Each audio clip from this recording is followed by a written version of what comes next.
Ya, polisi menetapkan 4 orang tersangka terkait kasus kerusuhan yang terjadi di asrama Papua dan menyebar hingga ke Papua dan Papua Barat. Ujaran kebencian dan hoax menjadi awal mula terjadinya kerusuhan ini. Bagaimana fakta sebenarnya? Eko Firmaandani akan mengulasnya dalam segmen Fact Check. Eko, silakan. Ya, Wahyu, benar sekali. Di era keterbukaan informasi publik dan derasnya arus teknologi, banyak masyarakat yang tidak bertanggung jawab dengan apa yang diperbuatnya di media sosial, sehingga berujung kepada penyebaran berita bohong, ujaran kebencian, dan provokasi massa seperti kasus yang menimpa saudara-saudara Papua kita beberapa waktu lalu. Nah, kali ini saya akan mengajak Anda melihat fakta dan peran tersangka kasus penyebaran ujaran kebencian yang berujung pada kerusuhan beberapa waktu lalu.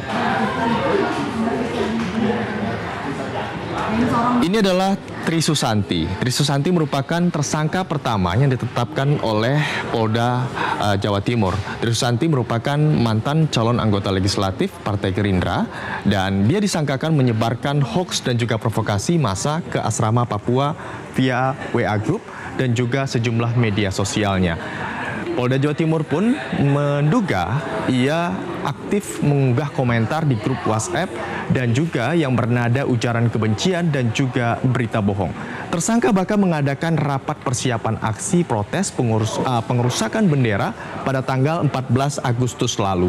Dan ini dilakukan secara bertahap mulai dari tanggal 14 Agustus hingga 17 Agustus. Tersangka juga aktif memprovokasi massa dan juga menyebarkan di sejumlah grup-grup media sosial yang dimilikinya. Kemudian mengajak massa untuk aksi, bahkan salah satu nada ajakan itu seperti sudah mengajak perang atau sudah nadanya seperti ini. Ada bendera dirobek dan dimasukkan selokan dan dipatah-patahkan. Kami butuh bantuan massa karena mahasiswa menggunakan senjata. Ini memang nada yang sangat provokasi, seolah-olah mahasiswa Papua sudah siap untuk menyerang dan memang ada gerakan separatis di sana. Memang dugaan-dugaan seperti ini dan provokasi ini sehingga memunculkan massa mendatangi asrama Papua. Dan saat ini tersangka sudah ditahan di Mapolda Jawa Timur. Kita lihat tersangka lainnya. Ada tersangka kedua bernama Samsul Arifin. Samsul Arifin ini merupakan salah satu aparatur sipil negara di pemerintahan kota Surabaya yang menjabat sebagai Satpol PP, dan dari hasil penyelidikan yang dilakukan oleh kepolisian, ia terbukti atau disangkakan mengungkapkan kata-kata rasis ke mahasiswa Papua. Salah satu nadanya yang tidak mengenakan menggunakan kata-kata bernada mengancam dan juga menyebut kata binatang. Hal ini juga memberatkan Samsul Arifin yang saat ini juga sudah ditahan di Polda Jawa Timur. Dan ia juga sudah ditahan, kemudian dengan ini juga telah diperiksa untuk dimintai keterangan. Bahkan pemerintah Kota Jawa Timur pun mengancam akan mencopot status aparatur sipil negara tersangka jika terbukti bersalah. Dan berikut tersangka ketiga. Ini adalah salah satu tersangka yang saat ini masih dicari, yakni Veronica Koman, yang merupakan salah seorang aktivis. Dan Veronica sendiri dituduh memprovokasi massa lewat media sosialnya. Memang Veronica disangkakan menjadi tersangka dan juga menyampaikan ujaran kebencian. Ia saat ini masih berusia 21 tahun dan kerap kali menyebarkan informasi bohong dan juga provokasi massa. Sejumlah postingannya di media sosial dianggap polisi memantik aksi massa yang berujung rusuh di sejumlah wilayah, termasuk Papua dan Papua Barat. Dan tersangka Veronica ini tinggal di luar negeri. Ia kerap membawa wartawan asing ke Papua untuk mengangkat kejadian di Papua dari satu sisi dan selalu menyerang pemerintah. Dan polisi pun mencatat peran Veronica ini sangat kuat, baik dari dalam negeri maupun juga di luar negeri, sehingga massa terpancing emosi. Mulai dari postingan salah satu yang saya quote ini adalah pernyataannya menyatakan 43 mahasiswa Papua ditangkap tanpa alasan yang jelas, 5 terluka, 1 terkena tembakan gas air mata. Sehingga ini pun juga memicu reaksi dari masyarakat Papua dan melakukan aksi mulai dari Papua hingga Papua Barat. Total ada 5 konten provokatif yang dibuat oleh Veronica dan dijadikan alat bukti oleh polisi.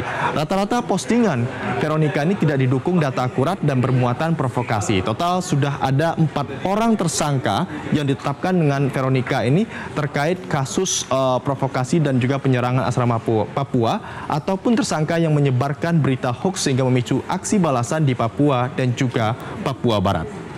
Kita lihat slide selanjutnya. Nah, sebenarnya dari 4 orang tersangka yang sudah ditetapkan oleh Polda Jawa Timur ini, ada beberapa pasal yang ditetapkan kepada tersangka. Pasal yang pertama adalah Undang-Undang ITE pasal 160 KUHP, di mana pelaku sendiri disangkakan menyebarkan berita bohong lewat dan juga ujaran kebencian lewat akun media sosial mereka. Ini ancamannya kurang lebih sampai 5 tahun. Kemudian juga ada Undang-Undang Nomor 40 Tahun 2008 tentang diskriminasi ras. Ini juga yang salah satu juga memicu dampak terjadi kerusuhan di Papua dan Papua Barat, adanya diskriminasi ras. Kemudian juga pasal 14 ayat 1 Undang-Undang Nomor 1 tahun 1946 dengan ancaman tertinggi 10 tahun penjara dan denda paling banyaknya adalah 1 miliar rupiah. Sebenarnya memang dengan adanya kasus ini kita bisa melihat tidak terjadi kali ini saja. Sejumlah tokoh juga pernah ditetapkan sebagai tersangka terkait kasus ujaran kebencian yang dilakukan mereka sehingga menimbulkan aksi massa yang lebih luas. Yang pertama kita sebut saja ada John Ruh. Ia ditetapkan sebagai tersangka dan dipidana 1 tahun 6 bulan penjara dan juga denda 50 juta rupiah. John Ruh pada 2018 lalu dinilai terbukti dan sah meyakinkan menyebarkan informasi untuk menimbulkan rasa kebencian terhadap individu atau masyarakat tertentu berdasarkan suku, agama, dan ras. Ia juga dikenakan denda yang sangat banyak yakni 50 juta rupiah.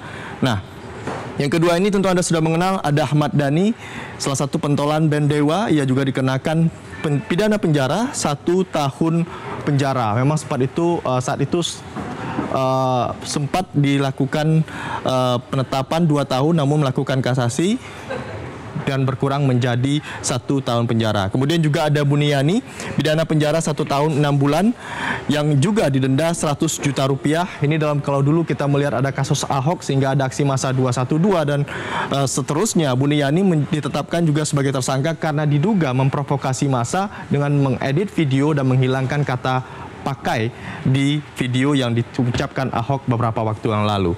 Dan dari kasus ini kita belajar kalau dulu ada istilah mulutmu harimaumu, namun kini pepatah itu sudah berkembang menjadi jarimu adalah harimaumu yang siap-siap akan menerkammu. Jadi bertanggung jawablah dengan apa yang Anda posting dan sebar ke media sosial. Kembali ke Anda, Wahyu.